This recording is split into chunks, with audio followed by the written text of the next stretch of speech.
Viewers, কেমন আছো তোমরা? আশা করি সবাই ভালো আছো। আমিও ভালো আছি। তো টোটালি আজকে আমি আসছি আমার জীবনের একটা গল্প শেয়ার করতে।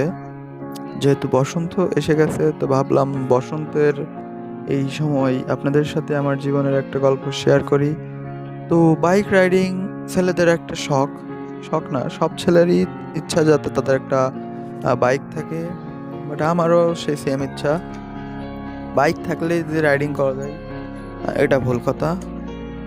তো আমার বাইক চালানোর পিছনে মোটিভেশন আছে একজন, মানে বাইক কিভাবে, মানে রাইডিং শিখছি আমি যার কাছ থেকে, যার উদ্যোগে। তো তাকে নিয়ে আজকে আমি আমার গল্পটা বলবো।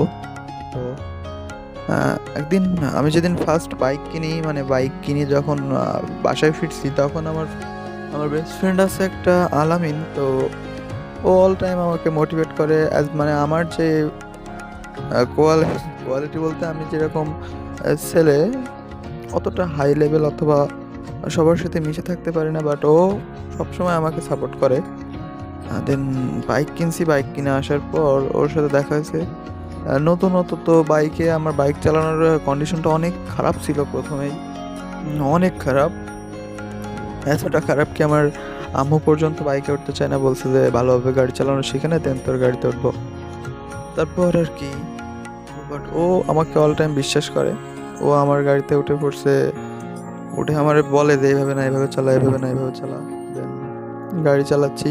একদিন যেদিন আমি ফার্স্ট মানে গাড়ি নিয়ে মেইন রোডে আসছিলাম, তো এই রোডে আসছিলাম কোটচাঁদপুরে, যে কলেজে আসছিলাম। দেন আমাদের কলেজে ভর্তি হতে আসছিলাম ফার্স্ট ইয়ারে। তো তখন আসার সময় মানে গাড়ির স্পিডটা আমি জানি না কীভাবে 30 থেকে আমি মানে অ্যাক্সিলেটার, রানিং স্পিড 30 ছিল।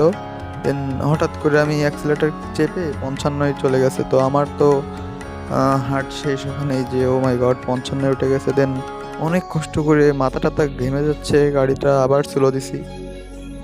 তো এইভাবেই শুরু।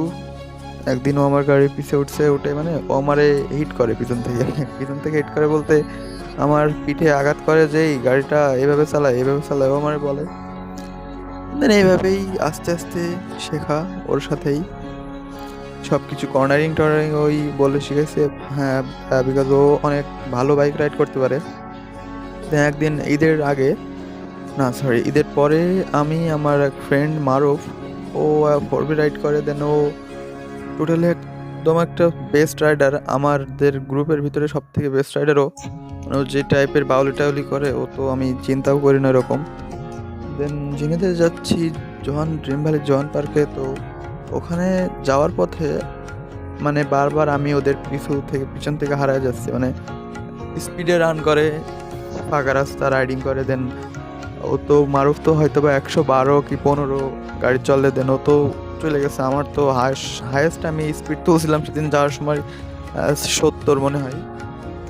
তো ওখানে গেছি, অনেক আনন্দ টানন্দ করছি। আসার পথে কি হয়েছে কি, যে সবাই ওরকম রাইডিং করে জোরে জোরে, আলামিন আমার পিছিয়ে বসে, মানে ওর আমি আয়নায় দেখি যে ওর মন খারাপ, মানে বুঝতেই তো পারছেন সবাই একসাথে ঘুরতে গেছে, বাট একসাথে আর কই, সবাই নিজের মতো রাইড করে চলে আসছে। আমারই ফল্ট, আমি ওদের সাথে রাইডে ম্যাচ করতে পারছি না, যার কারণে ওদের সাথে একসাথে আসতে পারছি না।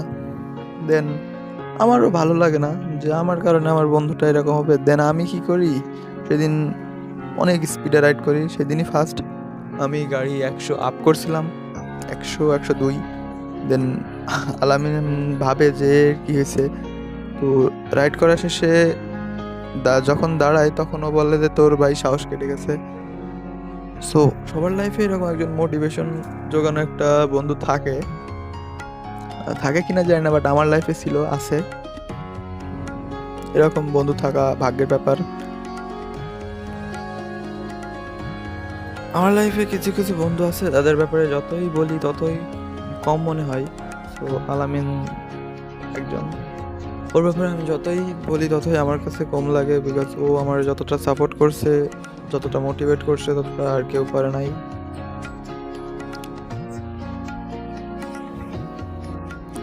তো আমার মতে বন্ধুত্ব এমন একটা সম্পর্ক যেটা রক্তের সম্পর্ক ছাড়াও অনেক গভীর হয়।